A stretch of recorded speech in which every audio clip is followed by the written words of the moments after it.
বিসমিল্লাহির রহমানির রহিম। প্রিয় শিক্ষার্থী, আপনারা জানেন যে বিসিএস সহ সকল সরকারি চাকরির পরীক্ষায় সাধারণ বিজ্ঞান ও প্রযুক্তি একটা গুরুত্বপূর্ণ অংশ এবং এখানে ভালো মার্ক পাওয়ার একটা সুযোগ থাকে। তো এই সময় রাখবেন যেন কাটলেও। বিসমিল্লাহির রহমানির রহিম।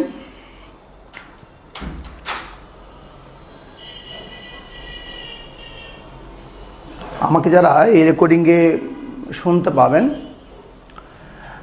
তাদের সবার জন্য রইল আমার সালাম। আসসালামু আলাইকুম রহমতুল্লাহি ওয়া বারাকাতুহু। পাশাপাশি মুসলিম বাদে অন্যান্য সকল ধর্মাবলী ভাই বোনদের প্রতি হলো আন্তরিক শুভেচ্ছা। প্রিয় শিক্ষার্থী, আপনারা জানেন যে বিসিএস সহ সকল সরকারি চাকরির পরীক্ষায় সাধারণ বিজ্ঞান ও প্রযুক্তি একটা গুরুত্বপূর্ণ অংশ এবং এখানে ভালো মার্ক পাওয়ার একটা সুযোগ থাকে। তো এই একটু পরিশ্রম করলেই ছেলেমেয়েরা কিন্তু এই মার্কটা পেতে পারে। এবং বিজ্ঞানের যদি আমরা সিলেবাস পর্যালোচনা করি, আমি যদি বিসিএসের সিলেবাসটাই পর্যালোচনা করি তাহলে বিসিএসের সিলেবাসের মধ্যে দেখবেন এখানে সাধারণ বিজ্ঞানে বিসিএসের সিলেবাসে সাধারণ বিজ্ঞান বলতে 15 মার্ক আছে। আর কি বলে তথ্য প্রযুক্তি, কম্পিউটার তথ্য প্রযুক্তি, কম্পিউটার তথ্য প্রযুক্তিতে আছে 15 মার্ক। তো এই মোটামুটি সাধারণ বিজ্ঞান। এছাড়াও কি বলে যদি আমি দেখি ভূগোল, এখানে আছে 5। দুর্যোগ ব্যবস্থাপনা,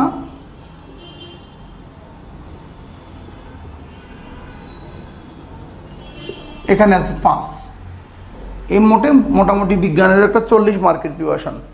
তো যদি ছেলেমেয়েরা একটু কষ্ট করে তো এই 40 মার্কে কিন্তু কি বলে অন্তপক্ষে 35 মার্ক পাওয়া সম্ভব। কারণ এখানকার কোশ্চেনগুলো রিপিট হয় এবং একই কোশ্চেন বারবার আসে। যেমন মনে করেন অন্য কোনো বিষয় সাধারণ জ্ঞান, এগুলো আপডেট হতেই থাকে, প্রতিদিন আপডেট হয়, প্রতি মুহূর্তে আপডেট হয়। কিন্তু বিজ্ঞান কিন্তু এরকম প্রতি মুহূর্তে আপডেট হওয়ার সুযোগ নেই।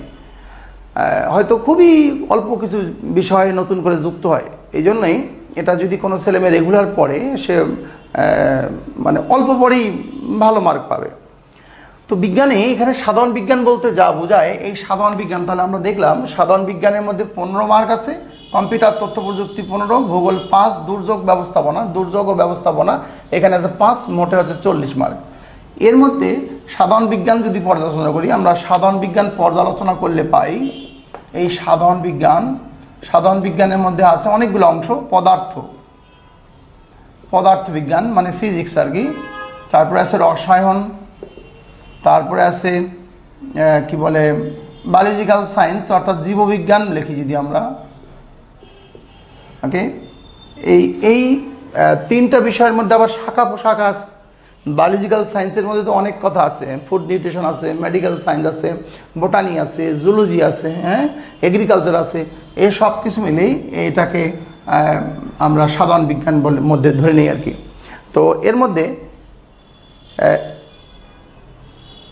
ভৌত পদার্থ বিজ্ঞান বলতে যেটাকে বোঝানো হয়, তোমার বিসিএসের সিলেবাসের মধ্যে উল্লেখ আছে ভৌত পদার্থ বিজ্ঞান। তাহলে এই ভৌত বিজ্ঞান বলতে এখানে ভৌত বিজ্ঞান বলতে পদার্থ এবং রসায়ন দুটো একসাথে কম্বিনেশন করা আছে, ওকে। বিসিএসের সিলেবাসটাকে ওরা 15 মার্কে ভাগ করছে এরকম করে। ভৌত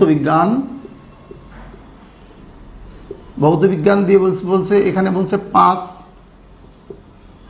তারপরে বলছে তোমার কি বলে জীববিজ্ঞান এই ধরনের 5, আর আধুনিক পদার্থ বিজ্ঞান বলছে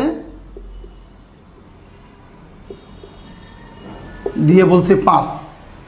এটা বিসিএস এর সিলেবাসটাকে পিএইচসি আর কি বা বিপিএইচসি ওরা এইভাবে ভাগ করেছে।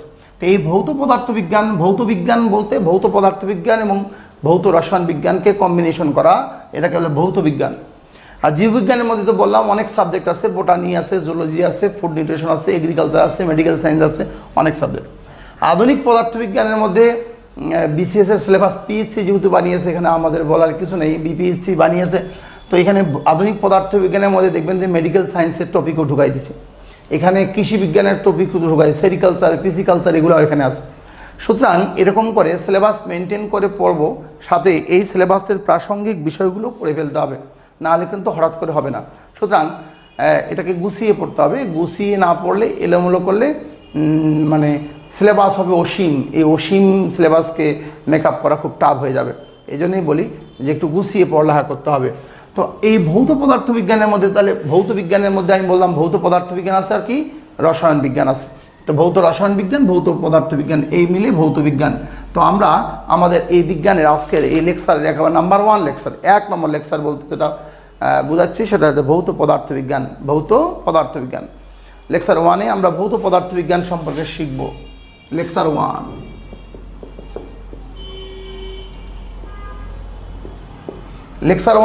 লেকচার 1-এ এখানে আলোচনা করা হচ্ছে ভৌত পদার্থবিজ্ঞান সম্পর্কে। ভৌত পদার্থবিজ্ঞান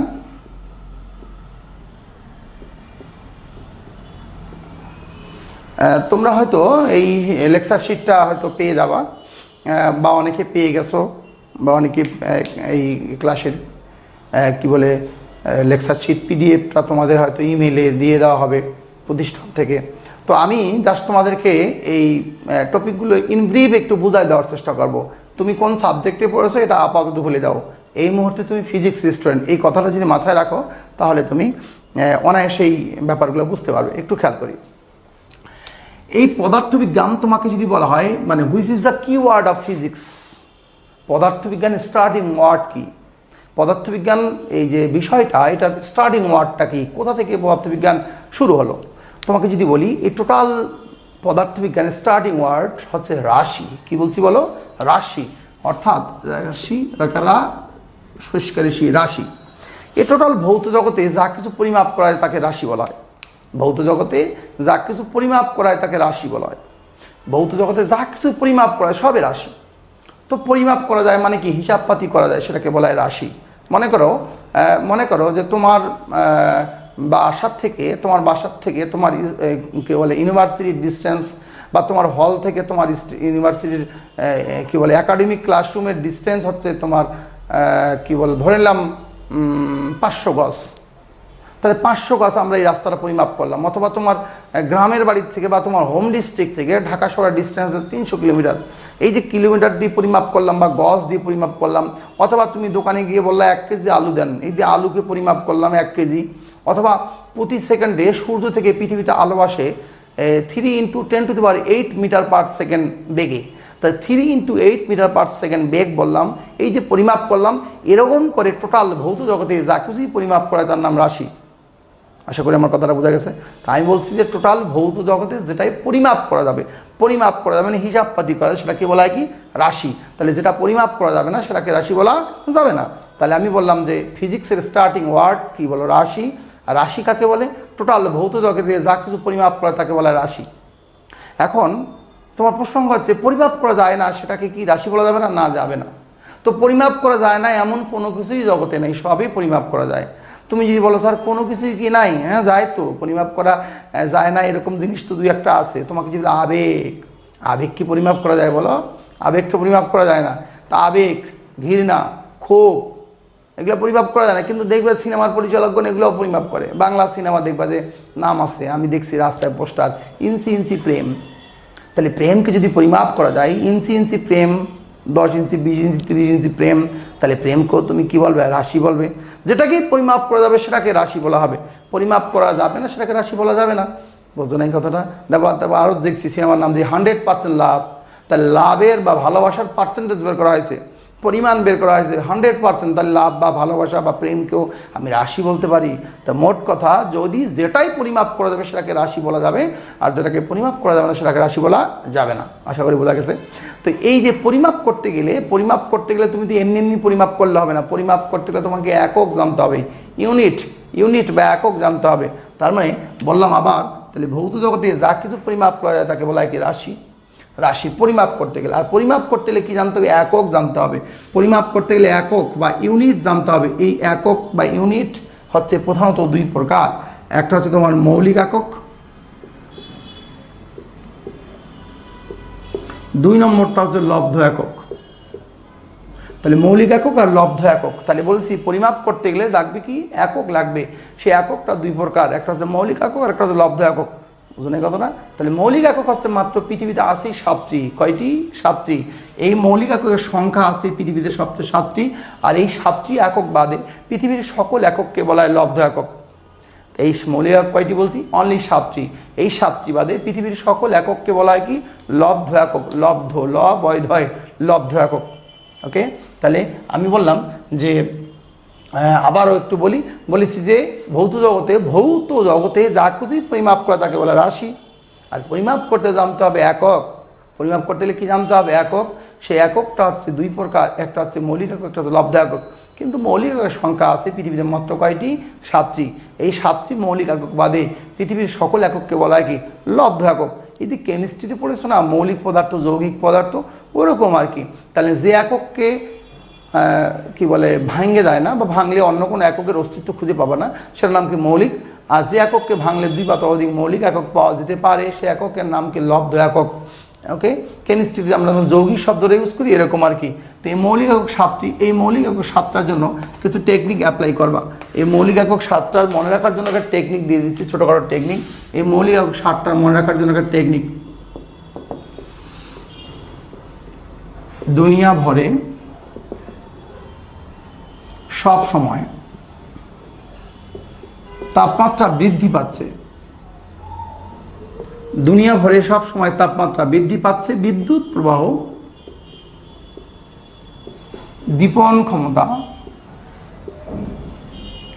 ও পদার্থের পরিমাণ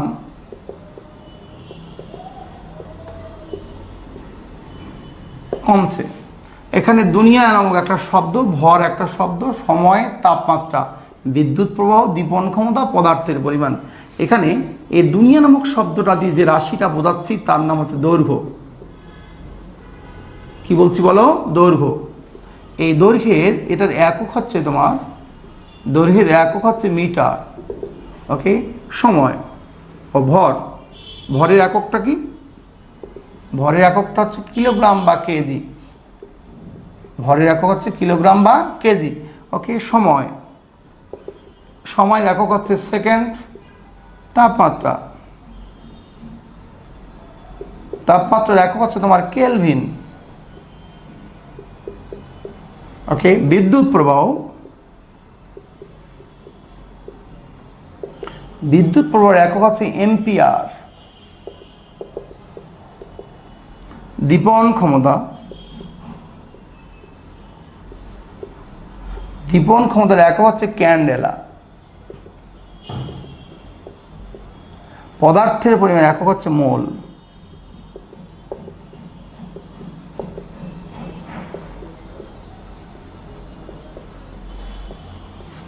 তার মানে আমি বললাম যে এই যে 7টা, এই 7টা রাশির একককে বলা হয় মৌলিক একক।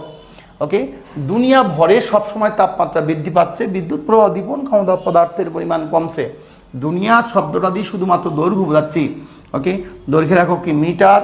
তো সায়েন্স মানে প্রতীক, অর্থাৎ মস্কার মি, ট আকার আর র, এই কথাটার যতটা গুরুত্ব তার চেয়ে বেশি গুরুত্ব সায়েন্সে এম। অর্থাৎ সায়েন্স মানে তোমাকে প্রতীক শিখতেই হবে। অর্থাৎ মিটারকে এম দ্বারা প্রকাশ করা হয়। ভর, ভরের একক হচ্ছে কিলোগ্রাম বা কেজি। সময়ের একক সেকেন্ড। তাপমাত্রা একক কেলভিন। বিদ্যুৎ প্রবাহ একক এম্পিয়ার। দীপন ক্ষমতার একক ক্যান্ডেলা বা সিডি, এর দ্বারা প্রকাশ করা হয়। পদার্থের পরিমাণ একক হচ্ছে মোল। তো এই 7টি একককে বলে মৌলিক একক। এই 7টি একক বাদে পৃথিবীর সকল একককে বলা হয় কি বলো? লব্ধ একক। এখন কথা হচ্ছে স্যার, এই 7টি মৌলিক এককের একটু পরিস্থিতি জানতে চাই। 7টি মৌলিক একক, মনে করো দৈর্ঘ্যের কি আর একক নাই পৃথিবীতে? দৈর্ঘ্যের অনেক একক আছে। দৈর্ঘ্যের একক, বহু একক আছে। দৈর্ঘ্যের একক কি? যদি আমরা ছোট থেকে শুরু করি, একেবারে ছোট্ট ভাইরাস, ব্যাকটেরিয়া, এই যে COVID-19, corona virus, novel corona virus বা কোভিড-19কে পরিমাপ করতে গেলে যেটা, ওটা তো মিটার দিয়ে পরিমাপ করবো না তোমার, অথবা কিলোমিটার দিয়ে, মাইল দিয়ে তো পরিমাপ করা অতি সূক্ষ্ম। তো এটার দৈর্ঘ্য কতটুকু এটা পরিমাপ করা হবে যে একক দিয়ে, তার নাম অ্যাংস্ট্রম। অ্যাংস্ট্রম, তা দৈর্ঘ্য পরিমাপের সবচেয়ে ছোট এককটার নাম কি? অ্যাংস্ট্রম। এরপরে আরও অনেক আছে, মিলিমিটার, সেন্টিমিটার, ফুট, গজ, মাইল, কিলোমিটার, নটিক্যাল মাইল, আলোকবর্ষ। ওকে, দৈর্ঘ্যের অনেক একক আছে। এতগুলা দৈর্ঘ্যের এককের মধ্যে দৈর্ঘ্যের পরিমাপের এসআই এককের নাম হচ্ছে মিটার। আবার পৃথিবীতে মোট 7টি মৌলিক এককের মধ্যে একটা নাম হচ্ছে মিটার। এরকম করে ভরের একক হচ্ছে কিলোগ্রাম, মন, টন, শেয়ার, পাউন্ড, আউন্স, শটাক, আছে না, অনেক আছে। তো এতগুলো এককের মধ্যে ভর পরিমাপের এসআই একক হচ্ছে তোমার কিলোগ্রাম বা কেজি। আবার পৃথিবীতে মোট 7টি মৌলিক এককের মধ্যে একটা নাম কি, কিলোগ্রাম বা কেজি। ওকে, এখানে বলা হচ্ছে সময়ের একক কি, সেকেন্ড, মিনিট, দিন, মাস, যুগ, বছর, শতাব্দী, অনেক একক সময়ের আছে। এতগুলো সময় পরিমাপের এককের মধ্যে সময় পরিমাপের এসআই একক আছে সেকেন্ড। আবার পৃথিবীতে মোট 7টি মৌলিক এককের মধ্যে একটা নাম আছে সেকেন্ড। বিদ্যুৎ প্রবাহ একক আছে কি, এম্পিয়ার। বিদ্যুৎ প্রবাহ একক কি বলছে বলো, এম্পিয়ার। এম্পিয়ার, এম্পিভার, একইভাবে এই বিদ্যুৎকে মাপা হয়। মনে করো বাল্বটা জ্বলতেছে, এই বাল্বটা জ্বলতেছে, মনে করো 10 এম্পিয়ার বিদ্যুৎ লাগতেছে। এই ফ্যান ঘুরতেছে, মনে করো এটা 20 এম্পিয়ার বিদ্যুৎ এখানে খরচ হয়েছে। তো এই হচ্ছে, তার মানে কি, এই যে বিদ্যুৎকে পরিমাপ করাবে যে একক দিয়ে, তার নাম কি, এম্পিয়ার। বুঝো না ব্যাপারটা? ও মাঝখানে আরেকটা বাদ দিয়েছে, তাপমাত্রা। তাপমাত্রা, তাপমাত্রা পরিমাপ করার তো অনেক রকম একক তোমরা জানোই, অর্থাৎ সেলসিয়াস বা সেন্টিগ্রেড, ফারেনহাইট, কেলভিন, এতগুলো এককের মধ্যে তাপমাত্রা পরিমাপের এসআই এককের নাম আছে কি বলো, কেলভিন। কি বলছি, কেলভিন। ওকে, এবার দীপন ক্ষমতা। দীপন ক্ষমতার একক হচ্ছে ক্যান্ডেলা। দীপন ক্ষমতা কী জিনিস, মনে করো এখানে একটা 20 ওয়াটের বাল্ব লাগানো আছে বা 30 ওয়াটের বাল্ব লাগানো আছে। আমি যদি এই 30 ওয়াটের বাল্বটা খুলে একটা 500 ওয়াটের বাল্ব লাগাই, তাহলে কি আলো বাড়বে না কমবে? নিশ্চয় বাড়বে। তাই 30 ওয়াটের বাল্বের আলো দেওয়ার ক্ষমতা কম, 500 ওয়াটের বাল্বের আলো দেওয়ার ক্ষমতা বেশি। এরকম করে এই যে এভাবে মনে করো যে কোনটার আলো দেওয়ার ক্ষমতা কম, কোনটার আলো দেওয়ার ক্ষমতা বেশি, এই যে আলো দেওয়ার যে ক্ষমতা, এটাকে বলে দীপন ক্ষমতা। অর্থাৎ যে বস্তু থেকে আলো ছড়িয়ে যায়, ফিজিক্সের ভাষায় সেই বস্তুর নাম দীপ্তিমান বস্তু। আর এই দীপ্তিমান বস্তুর ক্ষমতাকে বলা হয় দীপন ক্ষমতা। দীপন ক্ষমতা পরিমাপ করা হয় যে একক দিয়ে, তার নাম ক্যান্ডেলা। কি নাম বলো, ক্যান্ডেলা, সিডি, ক্যান্ডেলা। পদার্থের এককের নাম হচ্ছে মোল। তোমরা জানো কেমিস্ট্রির ভাষায় হাইড্রোজেন অক্সিজেন বিক্রিয়া করলে হয় পানি। এই হাইড্রোজেন অক্সিজেন বিক্রিয়া করে হলো পানি। ওকে, এখানে দুইটা হাইড্রোজেন, দুটো অক্সিজেন, দুটো হাইড্রোজেন কিন্তু একটা অক্সিজেন। কেমিস্ট্রি বললো এরকম করলে তো হবে না, তোমাকে ব্যালেন্স করতে হবে। আর ব্যালেন্স করতে গেলে এটাকে দুইটা হাইড্রোজেন আছে, দুইটা হাইড্রোজেন, ঠিক আছে, অক্সিজেন দুইটা, এখানে একটা, এটাকে দুইটা বানাই দিতে হবে। তো দুইটা অক্সিজেন বানাইলাম, দুটো অক্সিজেন, হাইড্রোজেন হয়ে গেলো কয়টা, হাইড্রোজেন কটা হলো, 4টা। তো হাইড্রোজেন তো দুইটা আছে, এখানেও 2 দ্বারা গুণ করলাম। তাহলে এ পাশে দেখো হাইড্রোজেনের সংখ্যা হয়ে গেলো 4টি, এ পাশেও 4টি, অক্সিজেন দুইটা, অক্সিজেন দুইটা। এরকম করে দুটো পাশকে আমি আমার প্রয়োজনীয় সংখ্যা দ্বারা গুণ করে ব্যালেন্স করতে পারি, সমতা করতে পারি। এটাকে কেমিস্ট্রির ভাষায় বলা হয় সমতা করা, আর কি, ব্যালেন্স করা। আশা করি বোঝা গেছে আমার কথাটা, ব্যালেন্স করা। তো এই ব্যালেন্স করলাম যে সমস্ত সংখ্যা দিয়ে গুণ করে, সেই সংখ্যাগুলোকে বলা হচ্ছে মোল সংখ্যা। যে সংখ্যাগুলো দিয়ে গুণ করে ব্যালেন্স করলাম, সেই সংখ্যাগুলোর নাম হচ্ছে কি, মোল সংখ্যা। তাই পদার্থের যে একক দিয়ে পরিমাপ করা হয় তার নাম মোল। এই হলো 7টি মৌলিক এককের পরিচিতি। আশা করি বুঝতে পেরেছো সবাইকে বুঝতে পেরেছো। আমি বলেছি, আবারও একটু বলি, আমি বলেছি যে এই ভৌত জগতে যা কিছু পরিমাপ করে তার নাম রাশি। পরিমাপ করতে গেলে কী জানতে হবে, একক জানতে হবে। সেই এককটা হচ্ছে 2 প্রকার, একটা হচ্ছে মৌলিক একক, একটা লব্ধ একক। আর মৌলিক একক মাত্র 7টি, এই 7টি বাদে বাকি সকল এককের নাম লব্ধ একক। এই 7টি মৌলিক এককে পরিচিত করার জন্য তোমাদেরকে একটা সূত্র দিয়েছি। সূত্রটা কি, দুনিয়া ভরে সব সময় তাপমাত্রা বৃদ্ধি পাচ্ছে, দুনিয়ার টেম্পারেচার বাড়ছে, কথা সত্য। বিদ্যুৎ প্রবাহ, দীপন ক্ষমতা, পদার্থের পরিমাণ কি কমছে, পদার্থের পরিমাণ কমছে। তাই বলতেছি তোমাকে যে এই 7টি একককে হলো মৌলিক একক, বাকিগুলোর নাম কি বলো, লব্ধ একক। আশা করি বোঝা গেছে। আবার এই রাশি যে আছে, রাশিকেও 2 ভাগে ভাগ করা যায়।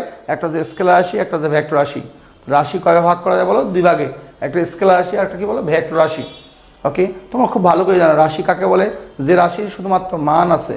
স্কেলার রাশি শুধুমাত্র মান আছে, কোনো দিক নাই, তার নাম কি স্কেলার। মানও আছে, দিকও আছে, তার নাম কি হলো ভেক্টর রাশি।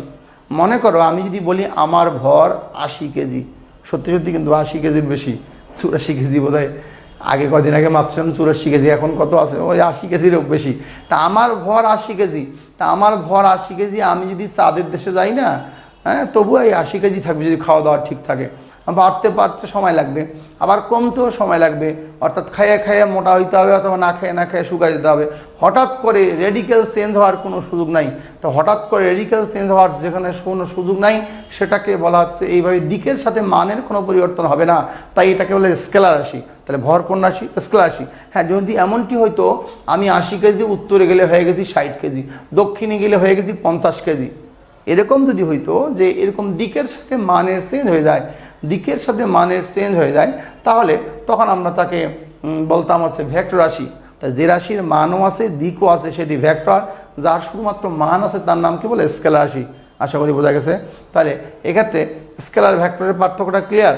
শুধুমাত্র মান, যেমন শুধুমাত্র মান আছে কি বললাম, আমার ভর 80 কেজি, কোনো দিক টিক নাই, দিকের সাথে রিলেশন নাই, কোনো সম্পর্ক নাই। তো দিকের সাথে যখন রিলেশন নাই তাই এটাকে বলা হবে কি স্কেলার। দিকের সাথে যদি রিলেশন থাকতো, যে দিকের সাথে মানটা কম বেশি হয়ে যাচ্ছে, তখন তার নাম কী হতে বলো ভেক্টর।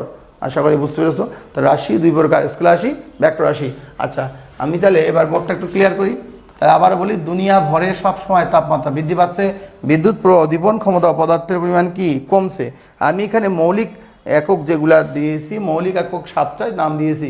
তোমাদের বইয়ে বা তোমাদের এখান থেকে যে শিট প্রোভাইড করা হবে বা হয়েছে, সেখানে দেখবা যে অনেকগুলো দেখলাম ওখানে আরও অনেক এককের নাম লেখা আছে, এসআই একক। এখানে একটু কালেকশন করে নিবা। শিটটার মধ্যে একটা প্রিন্টিং মিস্টেক আছে, সেটা হচ্ছে এসআই পদ্ধতির মৌলিক একক সমূহ শব্দটা, ওখানে মৌলিক শব্দটা বাদ দিয়ে দিবা, অর্থাৎ বলবা এসআই একক, এসআই পদ্ধতিতে একক সমূহ। তো বেশ কিছু একক পাবা। সে যাই হোক, আমরা কয়েকটা রাশি সম্পর্কে ধারণা নেই।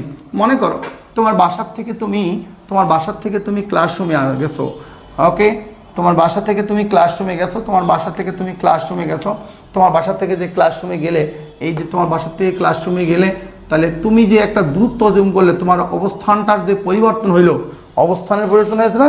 তোমার অবস্থান ছিল আগে বাসায়, এখন তোমার অবস্থান হইলো কোথায়? এখন তোমার অবস্থান হইলো তোমার ক্লাসরুমে। তাহলে বাসার থেকে ক্লাসরুমে গেছো, তোমার অবস্থানের পরিবর্তন হয়েছে। ফিজিক্স বলে যে ভাই, তুমি যখন অবস্থানের পরিবর্তন করে ফেলেছো, তাহলে তুমি একটা দূরত্ব অতিক্রম করেছো। কী অতিক্রম করেছো বলো? দূরত্ব অতিক্রম করেছো, দূরত্ব। বুঝো নাই? তাহলে কোনো বস্তুর অবস্থানের পরিবর্তনকে বলা হয় কি? দূরত্ব। আমার মধ্যে লেখাটা একটু ছোট আছে, আর একটু বড় করে লিখি। কোনো বস্তুর অবস্থানের পরিবর্তনকে কি বলা হয় বলো? দূরত্ব। কোনো বস্তুর অবস্থানের পরিবর্তনকে কি বলা হয়? দূরত্ব। ঠিক আছে না? ওকে, অবস্থানের পরিবর্তনকে বলা হয় দূরত্ব। কোনো এরকম কোনো আঁকা বাঁকা হোক, সোজা হোক, কোনো ব্যাপার না, যেমনি খুশি আসুক, কোনো বস্তুর অবস্থানের পরিবর্তনকে কি বলা হবে? দূরত্ব। ওকে, এবার এই দূরত্বটা যদি স্পেসিফিক নির্দিষ্ট দিকে হয়, সোজা পশ্চিম দিকে 20 মিটার যাও, উত্তরে 40 মিটার যাও, এরকম দূরত্বের সাথে যদি দিক ব্যাপারটা জড়িত হয়ে থাকে, তখন তার নাম হবে সরণ। দূরত্বের সাথে দিক ব্যাপারটা জড়িত হলে তখন তার নাম কি হবে? সরণ। কথা কি বোঝা গেছে না? দূরত্বের সাথে দিক জড়িত হলেই তখন তার নাম কি হয়ে যাবে? সরণ। তাহলে দূরত্ব, তারপরে কি বলছি? সরণ। এবার সরণকে যদি আমরা সময়ের সাথে কম্পেয়ার করি, সময় দিয়ে ভাগ করি সরণকে, ওকে, সরণের হার করি, অর্থাৎ ফিজিক্স একটা শব্দ আছে হার মানে হচ্ছে কোনো কিছুকে সময় দিয়ে ভাগ, তাহলে এই সরণের যদি হার করি তখন তার নাম হবে বেগ। সরণের যদি হার করি তখন তার নাম কি হবে? বেগ। এবার বেগ বৃদ্ধিও পাইতে পারে, বেগ কমও হইতে পারে। বেগ বৃদ্ধির যে হার, তখন তার নাম হচ্ছে ত্বরণ। বেগ হ্রাসের যে হার, তখন তার নাম হচ্ছে মন্দন। তাহলে হার শব্দের অর্থ কি? সময় দিয়ে ভাগ। হার শব্দের অর্থ কি বলছে? সময় দিয়ে ভাগ। আবারও বলি, এই 5টা আইটেম, এই রাশি কয়টা, এটা এই 5টা রাশি সম্পর্কে ধারণা নেই। আমি বলেছি যে কোনো বস্তুর অবস্থানের পরিবর্তনকে বলা হয় দূরত্ব। ক্লিয়ার? অবস্থানের পরিবর্তন, তুমি যে অবস্থানে বসে আছো সেখান থেকে হেঁটে তুমি তোমার কি বলে কলেজে গেলা, বা তুমি তোমার কি বলে ইউনিভার্সিটিতে গেছো, তোমার অবস্থানটার পরিবর্তন হয়ে গেল। এই অবস্থানের পরিবর্তন তুমি যেমনি খুঁজে যাও, পুরো চক্কর দিয়ে যাও, কোনো সমস্যা নেই। এই অবস্থানটার যে পরিবর্তন হলো, এর নাম বলা হচ্ছে কি? দূরত্ব। কিন্তু এবার যদি বলি সোজা পশ্চিম দিকে 50 মিটার যাও, উত্তরে 30 মিটার যাও, দক্ষিণে 40 মিটার যাও, এরকম যদি দিক উল্লেখ করি, তখন তার নাম কি হবে? সরণ। এবার সরণকে যদি আমরা সময় দিয়ে ভাগ করি, সময়ের সাথে কম্পেয়ার করি, তখন তার নাম কি হবে? বেগ। কি হবে? বেগ। এবার বেগ বৃদ্ধির হার যদি হয়, তখন তার নাম কি? ত্বরণ। আর বেগ হ্রাস যদি হার হয়, তখন তার নাম কি হবে? মন্দন। আমার কথা কি ক্লিয়ার বোঝা গেছে কিনা? তো সায়েন্স মানে প্রতীক ভাই, প্রতীক সংকেত তোমাকে চিনতেই হবে। সায়েন্স মানে প্রতীক। তুমি যদি ফিজিক্সের কোনো লোকের কাছে যা বলো দূরত্ব, তখন সে লাগবে ডি। তার মানে দূরত্বর সে ডিটা এখানে বেশি চলে, ডিস্টেন্স থেকে আসছে আর কি। ওকে, এরকম করে একইভাবে সরণকে এস, বেগ ভ্যালোসিটি ভি, ত্বরণ মন্দন এক্সিলারেশন এ, এরকম করে প্রতীক দ্বারা প্রকাশ করা হয়। অথবা তুমি যদি ডাক্তারের কাছে যাও, ডাক্তার বলবে যে তোমার জ্বর হয়েছে তো, না পা খাও, কোন রকমের এন্টার ঠিকঠাক মতো লেখে, এরপরে কী যেন ঘুজুমুজু করে দেয়, দিস ইজ না পা। এটাও কিন্তু ডাক্তারদের এই প্রেসক্রিপশন, ফার্মেসিতে গেলে ঠিকই ওষুধ দেয়। তো ডাক্তারদের এই প্রেসক্রিপশনের কারণে বিশ্বে প্রতি বছর হাজার হাজার লোক মারা যায়। এই জন্য ডাক্তারদেরকে এরকম প্রেসক্রিপশন করে দেওয়া, নিষেধ করে দেওয়া হয়েছে এবং এদেরকে স্পষ্ট অক্ষর পারলে ক্যাপিটালে লিখতে বলা হয়েছে। সেটা হোক, আপাতত কথা আমি তোমাকে বলছি ভাই প্রতীক জানতে হবে। কেমিস্ট্রি লোকের কাছে যাবা, ও তোমাকে বলবে হাইড্রোজেন, বলবে হাইড্রোজেন, লিখবে কি এইচ, তার মানে কি পুরা নামের শর্টকাট ফরম্যাটকে বলা হয় প্রতীক, বা এরকম করে সূচিত করা হয়। তাহলে দ্রুত মানে ডি, স্মরণকে এস দ্বারা প্রকাশ করে, বেগকে ভি, ত্বরণকে এ, মন্দনকে ও এ। ত্বরণ মন্দন একই জিনিস, একটা হচ্ছে বেগ বৃদ্ধির হারকে ত্বরণ আর বেগ হ্রাসের হারকে মন্দন বলা হয়। আমরা একটু দেখি, তার মানে দূরত্বের এককটা কী হবে হলো মিটার, দূরত্বের একক কি মিটার, অর্থাৎ কতটুকু পথ তুমি হেঁটে গেছো এটা পরিমাপ করা হয়ে গেছো মিটারে। আবার নির্দিষ্ট দিকে যদি দূরত্ব হয় তখন তার নাম কি স্মরণ। তো কি হয়েছে, নির্দিষ্ট দিক হলেও কি হয়েছে, একই ব্যাপার, এবারও কি থাকবে, মিটারেই থাকবে, মিটারে থাকবে। এবার বলেছি যে ভাই দূরত্বের হার, স্মরণের হার বেগ, তাহলে ভি সমান সমান কি S by T. S by T মানে কি, এস মানে কি স্মরণ, টি মানে কি টাইম, ভাগ করেছি। তো দেখো তো ভাই এই এস এর এককটা কী ছিল মিটার, সময়ের একক কী ছিল সেকেন্ড। তাহলে মিটার আর সেকেন্ড। আর ফিজিক্স বলে এরকম দুই তালা করে কিছু লিখতে পারবে না, যা লিখবে একই লাইনে একই খাতায় লিখবে। সূচকই নেমে নিচের এসকে মিটারের কাছে নিলে কি লিখবো, মিটার পার সেকেন্ড, অর্থাৎ এসটা উপরে উঠে যাবে। ইনভার্স মানে নিচের পাওয়ারটা উপরে গেলে মাইনাস হয়ে যায়। এখানে কয়টা এস আছে, একটা এস, তাহলে উপরে গেলে কি হলো মাইনাস। অর্থাৎ আমরা বলতেই পারি বেগের একক মিটার পার সেকেন্ড। এই বেগের একক মিটার পার সেকেন্ডটা কীভাবে বেরোলো সেটা দেখাইলাম, আশা করি বুঝতে পেরেছো। আমি বলেছি ভাই স্মরণের হারকে বলা হয় বেগ। তো স্মরণ মানে কি এস, এসকে টি দিয়ে ভাগ করেছি, তাহলে হয়ে গেল কি বেগ। এস এর একক কি মিটার, সময়ের একক সেকেন্ড, নিচের সেকেন্ড উপরে গেলে কি হবে ইনভার্স, তাহলে এটা কি হলো metre per second, metre per second. Okay, ত্বরণ মন্দন, ত্বরণটা হচ্ছে বেগের হার, ত্বরণ মন্দন সে যাই হোক, এটা হচ্ছে বেগের হার। ত্বরণ মন্দন কার হার বলছি, বেগের হার, অর্থাৎ বেগ যেটা আমরা বের করব এই বেগটার হার, মানে এটাকে টি দিয়ে ভাগ করো, বেগের হারকে বলা হয় ত্বরণ বা মন্দন। তাহলে এ সমান সমান বলতে পারি ভি বাই টি। ভির একক ছিল একটু আগে দেখছি মিটার পার সেকেন্ড, আর সময়ের একক সেকেন্ড। তো আগের থেকে তো -1 ছিলই, উপরে দেখো বেগের একক কি -1 আগের থেকে আসো না, ইনভার্স মিটার পার সেকেন্ড। আর বেগের হার আবার সময় দিয়ে ভাগ করেছি, আর একটা এস পাইছি, তো এসটা উপরে গেলে কি হবে মিটার পার সেকেন্ড স্কোয়ার। তার মানে কি ত্বরণ হোক আর মন্দন হোক এটা একক কি বলো metre per second square, metre per second square. ত্বরণ মন্দন একক কি মিটার পার সেকেন্ড স্কোয়ার। আশা করি বোঝা গেছে। তার মানে কি বাড়লে ত্বরণ, বেগ বৃদ্ধি পেলে ত্বরণ, বেগ হ্রাস হলে মন্দন। তাহলে compare with time, this is rate or her মানে কি সময়ের সাথে কম্পেয়ার করে। এই জন্য বলা হচ্ছে acceleration is the rate change of velocity, বেগের পরিবর্তন হারেই ত্বরণ আর ত্বরণ মন্দন উভয়কে এ দ্বারা প্রকাশ করা হয়। সেক্ষেত্রে বৃদ্ধি পেলে ত্বরণ, হ্রাস পেলে মন্দন। আশা করি বোঝা গেছে। আরও একবার বলবো, আমি বলেছি ভাই ভৌত জগতে যা কিছু পরিমাপ করা তার নাম কি রাশি। ঠিক, পরিমাপ তো এমনি করা যাবে না। আমি যদি বলি এখন সময় 4 কেজি, হবে নাকি? তাহলে কোন রাশিকে পরিমাপ করতে গেলে কোন একক লাগবে সেটাও জানা জরুরি। এমন অবস্থায় আমি দেখলাম যে এক রাশি পরিমাপ করতে একক আছে। তো এককটা হচ্ছে দুই প্রকার, একটা হচ্ছে মৌলিক একক, একটা লব্ধ একক। মৌলিক একক প্রধানত দুই প্রকার। মৌলিক একক প্রধানত কয় প্রকার? দুই প্রকার। একক প্রধানত দুই প্রকার, মৌলিক একক আর কি লব্ধ একক। এই মৌলিক একক আছে 7টি। এই 7টি মনে রাখার জন্য একটা টেকনিক দিয়েছিলাম। দুনিয়া ভরে সব সময় তাপমাত্রা বৃদ্ধি পাচ্ছে, বিদ্যুৎ প্রবাহ, দীপন ক্ষমতা, পদার্থের পরিমাণ কি কমছে, পদার্থের পরিমাণ কমছে। ওকে, 7টা মৌলিক একক এখানে আছে 7 রাশির মধ্যে। আমি বলছি রাশিগুলোর ক্ষেত্রে কোনো বস্তুর অবস্থানের যে পরিবর্তন, তার নাম দূরত্ব, কোনো দিক টিকের ব্যাপার নাই। তাহলে দূরত্ব কোনো অবস্থানের পরিবর্তন, সোজা যাও, বাঁকা যাও, টেরা যাও, যা খুঁজে যাও, যেমনি খুঁজে যাও। তাহলে দূরত্বকে আমরা বলতেই পারি কোন রাশি বলবো, দূরত্ব কোন রাশি বলবো, স্কেলার রাশি। দিক নাই, দিক যেহেতু নাই, তাই দূরত্ব কোন রাশি বলবো, স্কেলার রাশি। দূরত্ব কোন রাশি হবে, স্কেলার রাশি, কোনো দিক যেহেতু নাই। এবার আসি, এবার বললাম ভাই দূরত্বের সঙ্গে স্মরণের পার্থক্য তো এইটুকুই যে দূরত্বের দিক ছিল না, কিন্তু স্মরণের তো দিক আছে। তো স্মরণের যেহেতু দিক আছে, তাহলে স্মরণকে আমরা কোন রাশি বলবো, ভেক্টর রাশি।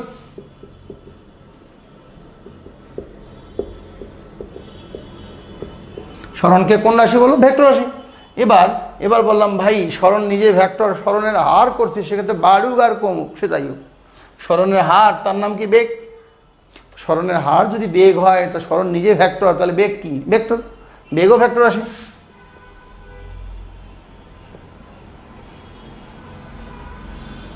আশা করি বুঝতে পেরেছো।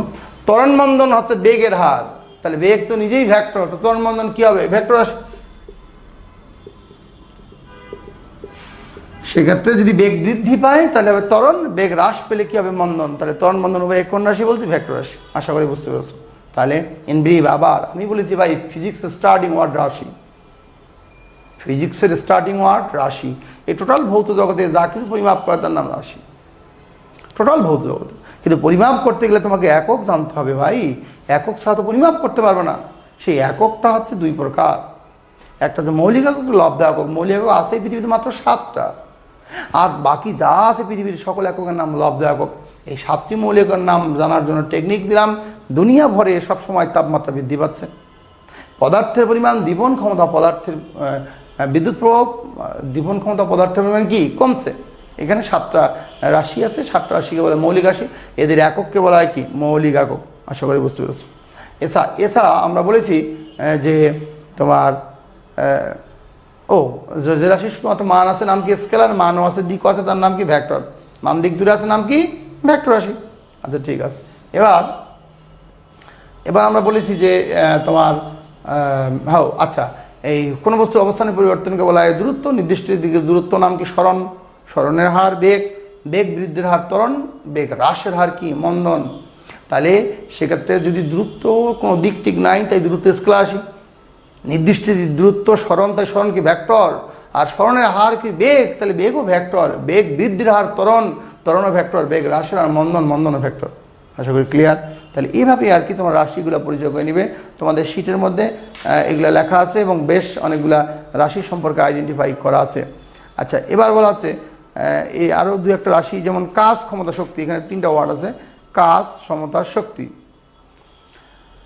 কাজ, ক্ষমতা, শক্তির ক্ষেত্রে বলো কাজ। কাজ মানে কি? কাজ মানে হচ্ছে তুমি যদি কি বলো, সকাল থেকে সন্ধ্যা পর্যন্ত এই ওয়ালটা ধাক্কাচ্ছ, এই বোর্ডটা ধাক্কাচ্ছ,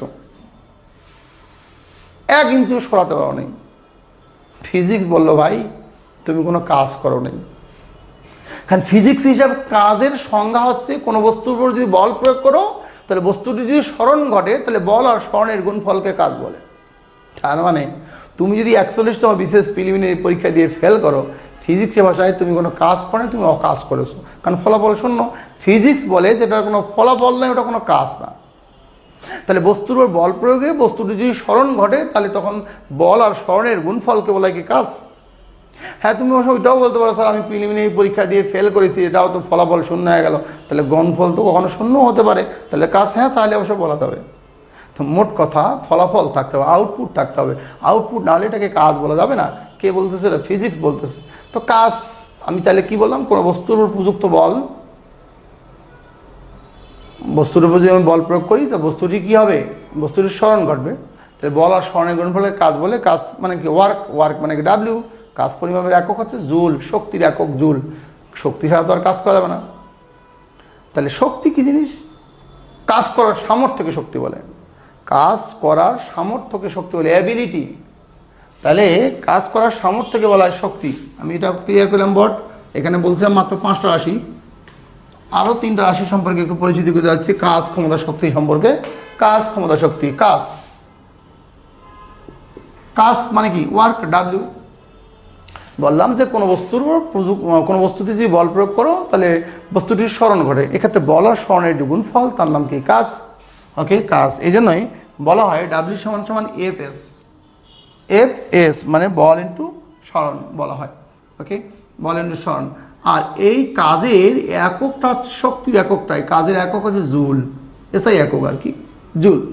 তাই কাজের তো কোনো দিক টিক নেই, আছে কাজ। তুমি উত্তরে গেলে কি করবা, দক্ষিণে গেলে শক্তি যেমন কাজ এমন, তাই এটাকে বলে স্কেলার।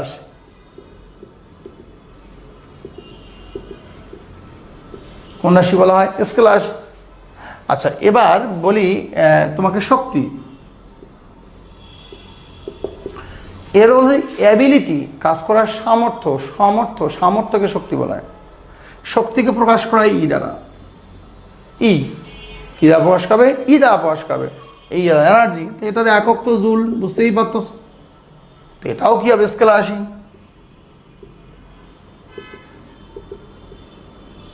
এটাও কি হবে? স্কেলার রাশি। ই দ্বারা প্রকাশ করা হয়, জুল স্কেলার রাশি। তবে শক্তিকে কিন্তু দুই ভাগে ভাগ করা যায়। এই শক্তিকে আবার দুই ভাগে ভাগ করা যায়, তোমরা জানো। একটা হচ্ছে বিভব শক্তি, একটা হচ্ছে গতিশক্তি।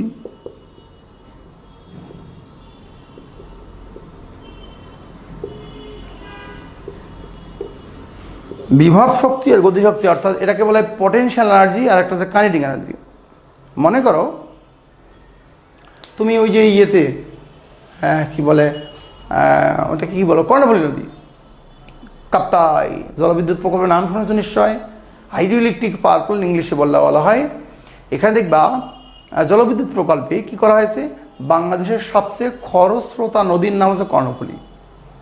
এই কর্ণফুলী নদীতে বাঁধ দিয়ে দেওয়া হয়েছে, বাঁধ দিয়ে বাঁধের ভিতরের দিকে যখন 30-40 ফিট উঁচু পানি হয়ে গেছে, তখন এই বাঁধের ভিতর দিয়ে চিকন রাস্তা তৈরি করে দেওয়া হয়েছে।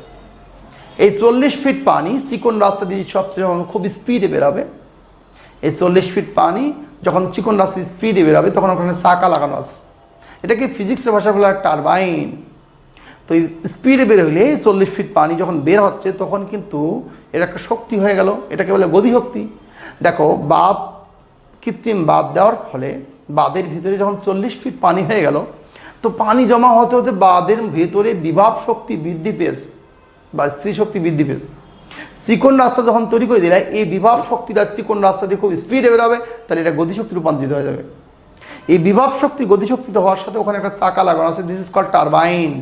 কি বলা হয়? টারবাইন। এই পানির স্রোতের তোড়ে চাকাটা ঘুরে, আর চাকাটা যখন ঘুরে, তখন এই চাকার সঙ্গে জেনারেটরের চাকার অ্যাডজাস্ট করা আছে, তখন জেনারেটরের চাকাও ঘুরে। জেনারেটর চাকা ঘুরলে কি উৎপন্ন হবে? বিদ্যুৎ উৎপন্ন হবে। দেখো, কই পানি, কই বিদ্যুৎ।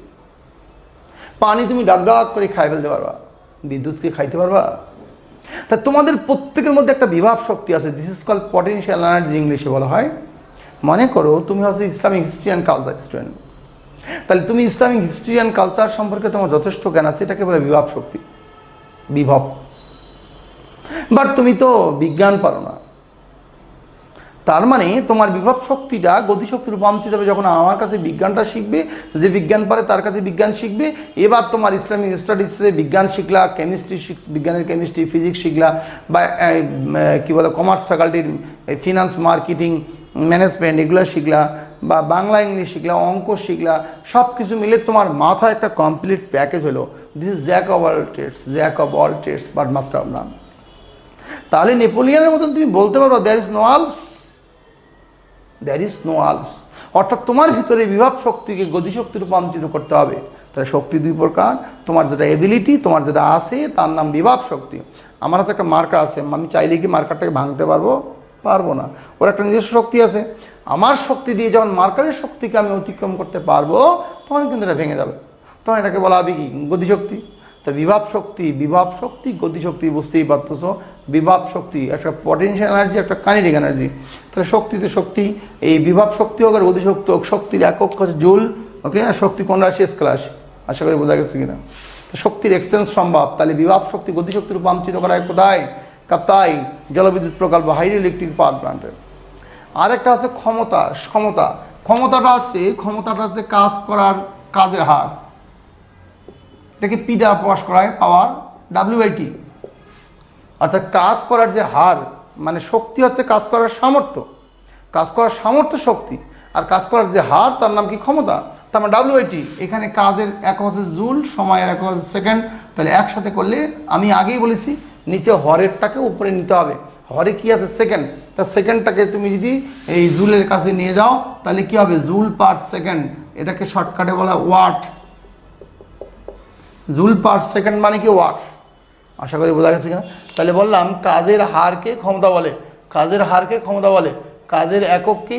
জুল, সময়ের একক কি? সেকেন্ড। নিচের সেকেন্ড উপরে গেলে কি হবে?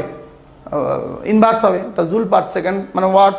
তাহলে ক্ষমতার একক কি? ওয়াট। তার মানে একটা বাল্বের গায়ে যদি লেখা থাকে 50 ওয়াট, বুঝবা যে বাল্বটি প্রতি সেকেন্ডে 50 জুল হারে আলো তাপ দেয়। বাল্বটি প্রতি সেকেন্ডে 50 জুল হারে আলো ও তাপ দেয়। আশা করি বোঝা গেছে কিনা?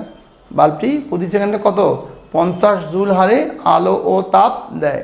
বাস, এই গেল তোমাদের কাজ ক্ষমতা শক্তি। আমি আবার ইনব্রিফ একটু বলি, ইনব্রিফটা হচ্ছে, আমি বলেছি যে ভাই কাজ ক্ষমতা শক্তি, কাজ হচ্ছে তোমার কোনো বস্তুর উপর বল প্রয়োগ করলে বস্তুটি যদি স্মরণ করে তাহলে বড় স্মরণ গুণ ফলে কাজ বলে, কাজের স্কেলার রাশি, কাজের একক জুল। শক্তি হচ্ছে কাজ করার সামর্থ্য, এটাকে শক্তি বলে। আর শক্তির একক হচ্ছে জুল। শক্তি দুই প্রকার, একটা বিভব শক্তি, গতিশক্তি। বিভব শক্তিকে গতিশক্তি রূপান্তরিত করা যায়, অবশ্যই যায়। মেকানিজম আছে, এর মধ্যে একটা মেকানিজমকে বলছি হাইড্রোইলেকট্রিক পাওয়ার প্ল্যান্টে করা হয়। এখানে বিভব শক্তি গতিশক্তির কাজে লেগে টারবাইন ঘোরানো হয়।